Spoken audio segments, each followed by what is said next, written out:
욥이 야훼께 대답하여 이르되 주께서는 못하실 일이 없사오며 무슨 계획이든지 못 이루실 것이 없는 줄 아오니 무지한 말로 이치를 가리는 자가 누구니이까.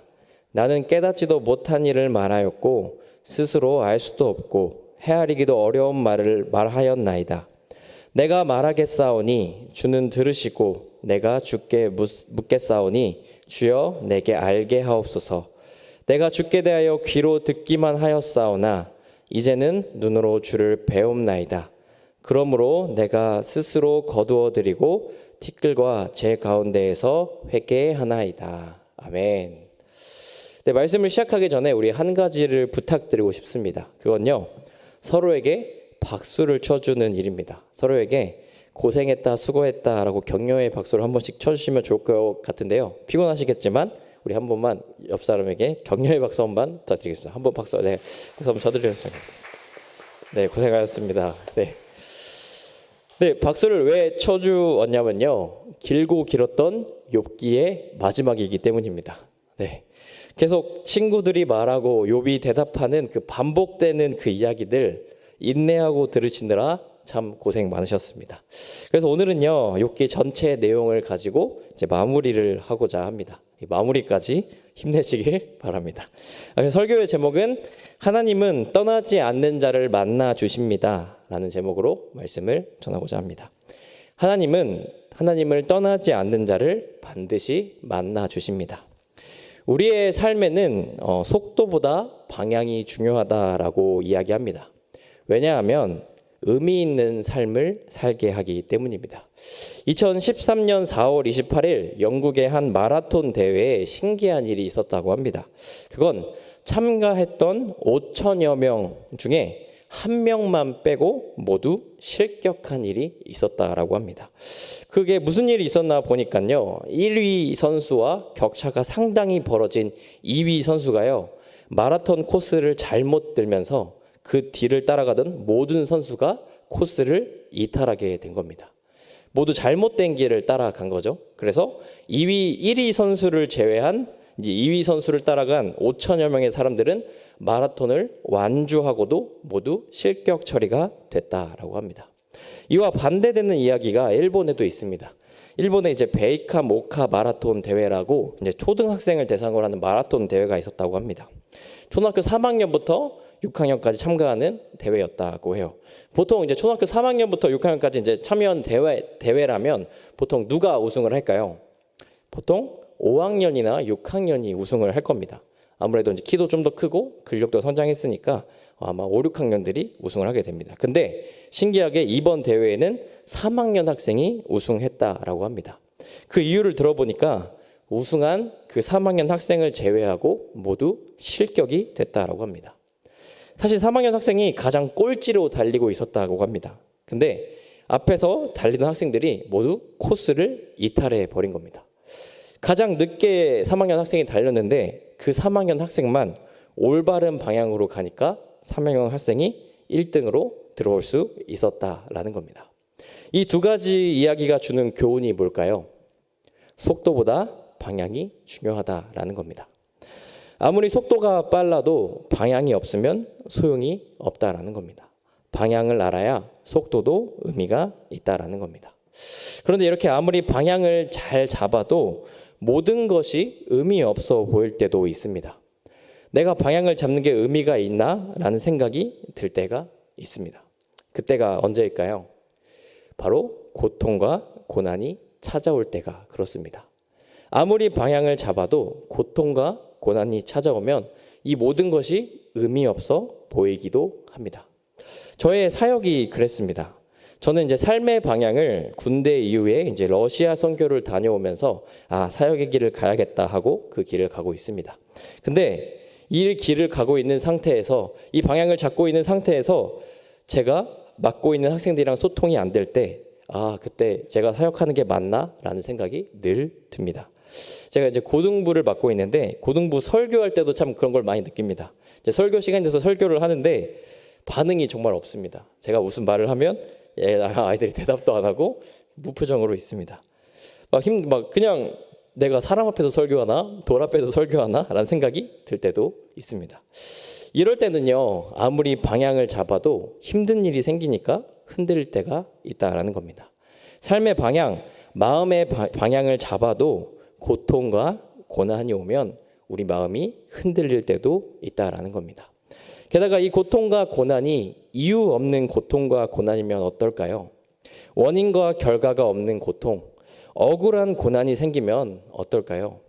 그럼 흔들리는 걸 넘어 마음이 무너지기도 합니다. 왜 나에게 이런 일이 생기는 건가? 내가 방향을 제대로 잡은 건 맞나? 하면서 삶이 허무해지기도 합니다. 우리가 함께 본 욥의 상황이 그랬습니다. 하나님만 섬기겠다라고 삶의 방향을 잡고 가는 길에 욥에게 이유 없는 고통이 생겼습니다. 모두가 알다시피 욥이란 사람 하나님 앞에 정직하고 온전했다라고 합니다. 심지어 하나님께 인정도 받았다라고 합니다. 그런데 이런 욥에게 고통이 찾아왔습니다. 모든 재산이 사라지고 자식들까지 한 번에 잃는, 또 자기 몸까지 아픈 끔찍한 고통을 당하게 됐습니다. 잘 살아온 욥에게 의미 없는 고통이 찾아왔다라는 겁니다. 잘못한 거 하나 없는 욥에게 이유 없는 고통이 찾아왔다라는 겁니다. 이때 욥의 반응이 어땠을까요? 억울해하기도 했고 하나님께 따지기도 했습니다. 이걸 한마디로 하면 분노했습니다. 머리털을 밀고 가슴을 찢으며 분노했습니다. 그런데 욥이 정말 대단한 건요, 이런 상황 속에서, 이런 분노하는 상황 속에도 하나님을 절대 떠나지 않았다라는 겁니다. 이유 없는 고통에 힘들어하고 분노했지만 끝까지 하나님을 떠나지 않았습니다. 끝까지 붙어 있었습니다. 그렇게 되니 어떻게 됐을까요? 우리 모두가 아는 것처럼 하나님이 응답하셨습니다. 결국 하나님이 욥을 만나 주십니다. 하나님은 떠나지 않는 자에게 반드시 답을 주신다라는 겁니다. 결국 만나셔서 그 고통의 의미도 알게 해주신다라는 겁니다. 지난 3년간 이제 코로나19로 인해 많은 교회 활동들이 멈춰 있었습니다. 제가 이전에 이제 사역했던 해병대 중앙교회라는 곳도 그랬습니다. 저는 이제 해병대 중앙교회라는 곳에서 이제 중고등부와 청년부 사역을 했었는데요. 거기서 이제 2년에 한 번씩 이제 해외 선교를 가는 날이 있습니다. 마침 제가 사역하던 2020년에는 이제 선교를 가는 날이라 이제 선교를 준비하게 되었습니다. 뭐 선교지도 알아보고 선교사님을 컨택하고 선교 계획도 짜고 선교가 인원도 열심히 모았습니다. 그래서 1년 동안 선교 교육을 열심히 이제 했습니다. 뭐 선교지에 대해서 공부하고 선교지 가서 사역도 열심히 준비하고 뭐 중간중간에 이제 선교회 교회가 관심을 갈 수 있도록 뭐 바자회도 하고 박람회도 열고 여러 가지를 준비하고 있었습니다. 근데 갑자기 전염병에 대한 뉴스가 돌기 시작하는 겁니다. 중국 우한에서 발생한 코로나19라는 바이러스가 전염력이 강해서 아직까지 백신이나 치료제 없는 상황에서 위험하다라는 뉴스가 막 뜨고 있는 겁니다. 그래서 이제 설마 하는 마음을 가지고 이제 선교 일주일을 앞둔 주일날이 됐습니다. 갑자기 담임 목사님이 저를 부르시더니 이렇게 말씀하셨습니다. 전사님, 선교가 취소됐어요. 저는 이 말을 처음 듣고 참 허무했습니다. 화도 났습니다. 이렇게 선교를 지금까지 열심히 준비했는데 이 모든 게 헛수고다라는 생각이 드니까 참 모든 것이 허무하고 참 허탈한 생각이 들었습니다. 하나님 왜 이렇게 갑자기 막으십니까? 지금까지 준비한 게 뭐가 됩니까? 라는 원망이 가득했습니다. 그 후에 저는 조금씩 사역의 방향을 잃고 참 방황을 했던 것 같습니다. 아무것도 하기 싫었습니다. 뭘 해도 안 되겠지, 뭘 해도 다 안 될 거야 라는 허무함을 가지고 있었습니다. 그런데요, 어쩌다가 제가 전도서 말씀을 보게 되었습니다. 전도서 말씀. 여러분들이 다 아시는 것처럼 전도서 말씀엔 헛되다라는 말이 많이 나오는데요. 이것도 헛되고 저것도 헛되고 이런 것도 헛되니 모든 것이 헛되다, 이런 이야기를 많이 합니다. 그런데 그 헛됨 속에 이런 말씀이 나옵니다. 제가 읽어드릴 텐데요. 전도서 12장 1절 2절 말씀입니다. 너는 청년의 때에 너의 창조주를 기억하라. 곧 곤고한 날이 이르기 전에 나는 아무 낙이 없다고 할 해들이 가깝기 전에 해와 빛과 달과 별들이 어둡기 전에 비 뒤에 구름이 다시 일어나기 전에 그러하라. 아멘. 여기서 뭐라고 하냐면요. 다른 건 다 헛된데 창조주를 기억하는 건 헛되지 않다라고 이야기합니다. 왜냐하면 모든 것이 창조주의 뜻 가운데 이루어지기 때문이다라고 이야기합니다. 이게 무슨 의미냐면 삶을 살다 보면 늘 한계에 부딪히고 이해되지 않는 일도 많지만 그건 당연하다라고 말하는 겁니다. 그건 당연한데 그 이유는 내가 창조주가 아니기 때문에, 내가 창조주가 아니기 때문에 내 마음대로 되지 않는 게 당연하다라고 이야기합니다. 모든 게 하나님 뜻대로 이루어진다라고 말하는 겁니다. 그렇기에 제가 기억해야 될 것은 창조주 하나님이다라고 이야기합니다. 하나님의 뜻을 구해야 된다라고 이야기합니다. 이 말씀이 저를 깼습니다.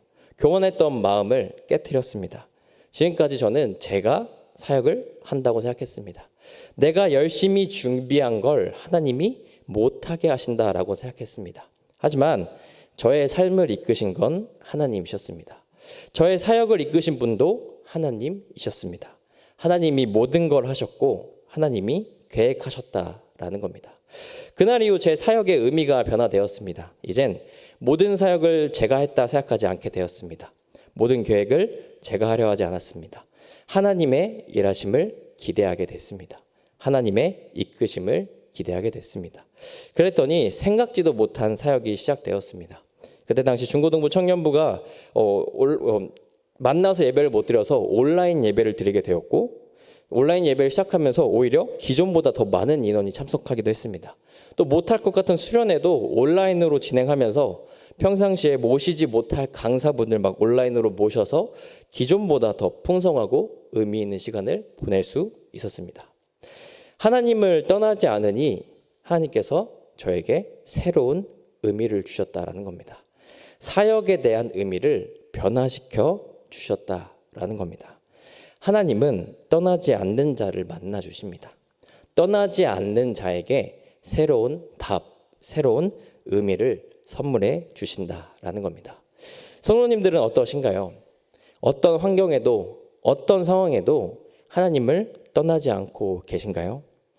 우리 삶에 까닭없는 고통과 고난이 찾아와 분노할 때에도 하나님을 찾고 계신가요? 하나님은 그럼에도 하나님을 떠나지 않고 하나님을 찾는 자를 만나 주십니다. 결국 욥을 찾아와 만나 주신 것처럼 우리도 만나 주십니다. 새로운 의미를 찾게 하시고 새로운 방향을 보여주십니다. 우리들의 삶에 떠나지 않는 자를 만나 주시는, 새로운 의미를 주시는 하나님의 은혜가 가득하시길 주님의 이름으로 소망합니다. 그렇다면 우리가 분노해도 하나님을 떠나지 않으려면 어떻게 해야 될까요? 어떻게 해야 우리가 분노해도 하나님을 떠나지 않고 붙들 수 있을까요? 그건 하나님과 신뢰 관계를 회복하는 겁니다. 하나님과 두려움의 관계에서 벗어나야 된다라는 겁니다. 우린 보통 신뢰하는 사람과 함께 하고 싶어 합니다. 아무리 코로나가 심해 사회적 단절이 될 때에도 신뢰하는 사람과 함께 하고 싶어 합니다. 왜 그럴까요? 이야기하고 싶어 그렇습니다. 힘들었던 이야기, 비밀스러운 고민들, 어려운 이야기도 서슴없이 하려고 만납니다. 욥과 하나님과의 관계가 그랬습니다. 신뢰 관계였습니다. 하나님에 대한 신뢰가 있으니 자신의 결백함도 고백합니다. 지금까지 우리가 봐온 말씀처럼 자신의 억울함도 당당하게 말합니다. 하나님, 저 만나주세요. 하나님, 저 억울해요. 아무런 걱정 없이 당당하게 이야기합니다. 근데 사실 저 말은 그 당시 상상할 수 없는 이야기였습니다. 당시엔 하나님을 만나면 죽을 수밖에 없다라고 믿었기 때문입니다. 하나님의 빛이 너무 강해 조금이라도 내 안에 죄가 있으면 죽게 된다라고 믿었습니다. 하나님에 대한 신뢰 없이 할 수 없었던 일이었다라는 겁니다. 그러나 욥의 친구들은 아니었습니다. 욥의 친구들은 하나님과의 관계가 두려움의 관계였습니다. 사실 욥 옆에 있던 세 친구들은 욥을 누구보다 아끼는 사람이었습니다. 욥에게 안 좋은 일이 생겼을 때 욥의 아내는 떠나도 그 세 친구만큼은 곁에 있어줬기 때문입니다. 아마 욥이 누구보다 하나님을 경외한 사람이란 것도 잘 알았을 겁니다. 그런데 시간이 지나도 욥의 흉측한 모습이 변하지 않으니 나도 욥처럼 될까봐 욥을 저주하기 시작합니다. 이전에 살펴본 친구들의 말이 그랬습니다. 나는 욥처럼 벌 받지 않기 위해 욥을 비난합니다. 나도 저렇게 될까봐 두려워 하나님과 관계하는 사이였다라는 겁니다. 욥의 친구들은 하나님과의 관계가 두려움의 관계였다라는 겁니다. 그래서 이들에게는 평안이 없었습니다. 하나님이 욥을 회복하실 거란 신뢰가 없었습니다. 나도 그렇게 될까 두려워하며 신앙생활을 했다라는 겁니다. 어렸을 적 저는 부모님과 늘 수요 예배를 드렸습니다. 이제 엄마 뱃속에 있을 때부터 이제 중학교 들어가기 전까지 비가 오나 눈이 오나 빠지지 않고 다녔습니다. 하루는 이제 천둥 번개가 치고 비가 많이 오던 날이었습니다. 그날 저는 이제 친척들과 함께 놀고 있었는데 놀다 보니 오후가 되고 수요 예배 가는 시간이 되었습니다. 그날따라 저는 정말 수요 예배를 가기 싫었습니다. 날씨도 안 좋고 친척들이랑 더 놀고 싶은 마음이 더 가득했던 것 같습니다. 그래서 이제 엄마에게 오늘은 안 가면 안 되냐라고 물어봤습니다. 마침 이제 어머니도 이제 천둥 번개 치는 날씨를 보면서 그래 오늘은 집에서 쉬자라고 하셔서 그날 그렇게 수요 예배를 빠지게 되었습니다. 다음 날이었습니다. 갑자기 제 배가 아프기 시작했습니다. 처음엔 그냥 배탈이겠지 생각했습니다. 그런데 계속 아픔이 멈추지 않았습니다. 약을 먹어도 계속 아팠습니다. 급한 대로 응급실에 가게 되었습니다. 여러 가지 검사를 하고 결과가 나왔습니다. 장이 꼬였다라고 말합니다. 입원해서 장 푸는 치료를 받아야 한다라고 이야기하셨습니다. 그때 엄마는 이렇게 생각하셨다고 합니다. 제가 갑자기 장이 꼬인 이유가 수요 예배를 빠져서 그런 거라고. 그래서 그 이후로 저는 눈이 오나 비가 오나 수요 예배를 빠지지 않고 나가게 되었습니다. 어떤 일이 생기든 갔던 것 같습니다. 성도님들은 이 이야기가 어떻게 들리시나요? 그냥 들었을 땐 예배를 사모한 좋은 이야기처럼 들리기도 합니다. 하지만 예배를 대하는 태도는 잘못되었습니다. 두려움 때문에 갔습니다. 예배를 빠지면 무슨 일이 있을까 봐 가게 되었다라는 겁니다. 하나님이 두려운 존재가 되었다라는 겁니다. 평안이 없는 신앙생활입니다. 성도님들은 어떠신가요? 하나님과의 관계가 어떤 관계이신가요? 신뢰의 관계이신가요? 아니면 두려움의 관계이신가요? 이유 없는 고난에 하나님을 떠나지 않으려면 하나님과의 신뢰 관계가 회복되어야 합니다. 더 이상 두려움의 관계가 되면 안 됩니다. 예배 나오면 무슨 일이 생길까 봐, 봉사 안 하면 하나님께 벌 받을까 봐, 기도 안 하면 집안에 큰 일이 생길까 봐 하는 신앙생활을 버려야 합니다. 욥처럼 하나님과의 신뢰 관계가 되어야 합니다. 하나님은 우리와 신뢰 관계를 회복하길 원하십니다. 못 나누는 이야기가 없을 정도로 깊은 관계가 되길 원하십니다. 그래서 이제 우리는 하나님이 나를 사랑하셨기에 예배를 드려야 하는 거고요. 하나님이 나를 구원하셨기에 봉사해야 되는 겁니다. 하나님이 나를 회복하실 거란 믿음이 있기에 우리는 기도하며 나아가야 된다라는 겁니다. 삶의 의미를 주실 하나님을 기대함으로 나아가야 된다라는 거예요. 신뢰의 관계를 회복해야 된다라는 겁니다. 그렇게 될 때 우린 하나님을 끝까지 붙들 수 있습니다. 끝까지 붙드는 자를 만나 주시는 하나님, 고통과 고난에도 새로운 의미를 주시는 하나님을 만나게 될 수 있습니다. 우리 모두가 하나님과의 신뢰의 관계를 회복하여 끝까지 주님만 붙드는 성도님들 되시길 주님의 이름으로 소망합니다. 이제 마지막으로 이제 드라마 이야기를 하면서 말씀을 마치고자 합니다. 오늘 마무리라서 제가 너무 길게 하는 건 아닌가 싶은데 마지막으로 말씀드리고 마무리하고자 합니다. 예전에 TVN에서 하는 슬기로운 의사생활 시즌2라는 드라마가 있습니다. 이 드라마는 직업이 의사인 사람들이 사는 이야기를 담은 드라마인데요. 이 중 한 가지 에피소드를 말씀드리고자 합니다. 이제 병원에 한 부부가 찾아옵니다. 아이를 임신한 부부입니다. 그런데 표정이 너무 좋지 않았습니다. 아기가 태어날 때가 됐는데 머리부터 나오지 않고 엉덩이 쪽부터 나오게 된 상황이 된 겁니다. 그렇게 나오면 아이의 허리랑 목뼈가 부러질 수도 있고 숨을 못 쉬어 죽을 수 있기 때문에 굉장히 불안한 상태로 이 부부가 의사를 찾아왔습니다.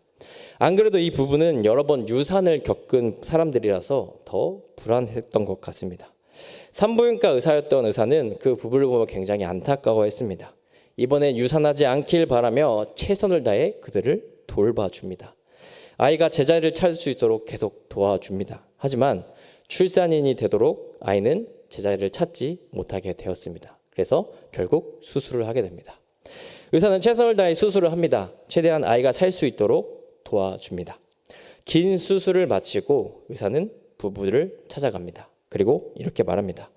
정말 미안해요. 최선을 다했는데 살리지 못했어요.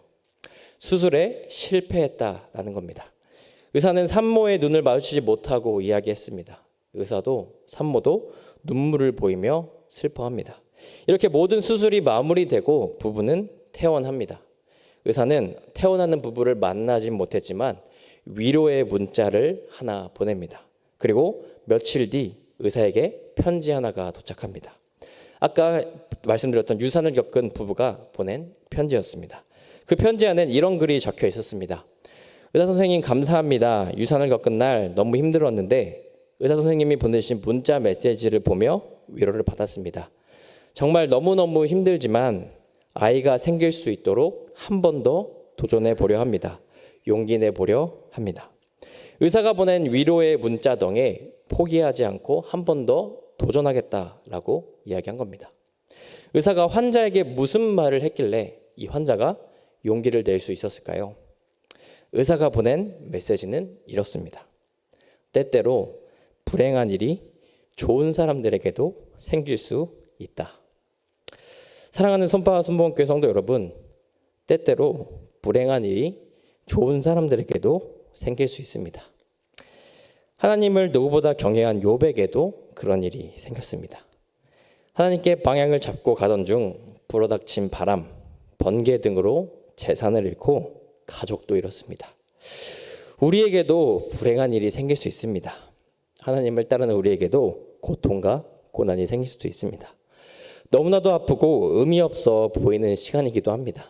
하나님께 분노하는 시간입니다. 하지만 그 속에서 절대 하나님을 떠나지 않으시길 바랍니다. 하나님과의 신뢰 관계를 회복하며 끝까지 하나님을 붙드시길 바랍니다. 하나님은 우리의 모든 고통과 고난 가운데 우리와 늘 함께 하십니다. 그리고 그 고통과 고난이 의미 없는 고통과 고난이 아니라 성장하는 시간, 하나님을 알게 되는 시간, 의미 있는 시간으로 바꾸어 주십니다. 떠나지 않는 자의 삶을 끝까지 붙드시고 만나 주신다라는 겁니다.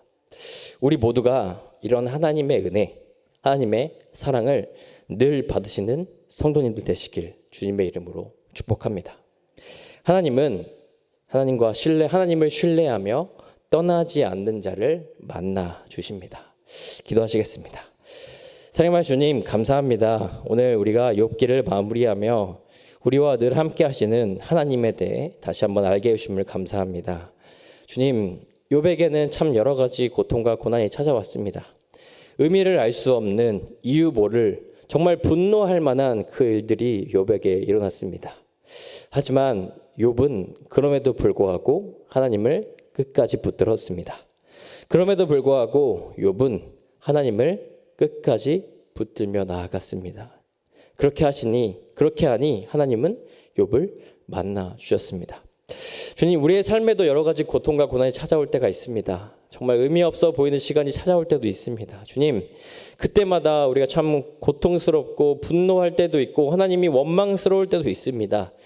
정말 하나님 왜 나에게 이런 일이 있나요? 왜 나에게 이런 일을 보여주시나요? 라고 하면서 하나님께 화를 낼 때도 있습니다. 하지만 주님, 우리가 그럼에도 불구하고 욥처럼 하나님을 붙들 수 있게 도와주시옵소서. 하나님을 끝까지 붙들며 나아갈 수 있는 용기와 담대함을 허락하여 주시옵소서. 그렇게 될 때 주님은 우리를 만나 주실 줄 믿습니다. 결국엔 욥을 만나셔서 욥에게 답을 주시고 그 고난의 의미를 알려주신 주님이 우리의 삶 속에도 오셔서 그 고통과 고난의 의미, 답을 주실 줄 믿습니다. 주님, 우리가 그 하나님을 끝까지 붙들 수 있게 도와주시옵소서. 그래서 우리가 하나님과의 그 신뢰의 관계가 회복되기 원합니다.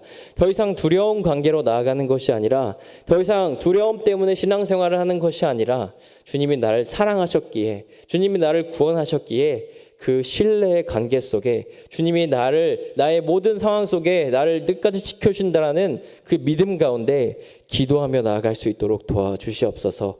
하나님과의 신뢰관계가 늘 회복될 수 있도록 도와주시옵소서. 그래서 이젠 우리가 평안함이 없는 신앙생활이 아니라 정말 평안함 가득한 신앙생활, 하나님을 신뢰하며 끝까지 주님 붙을 수 있는 신앙생활하며 나아갈 수 있도록 주님 우리 가운데 역사하여 주시옵소서. 주님, 우리가 특별히 가지고 나온 기도 제목들 참 많이 있습니다.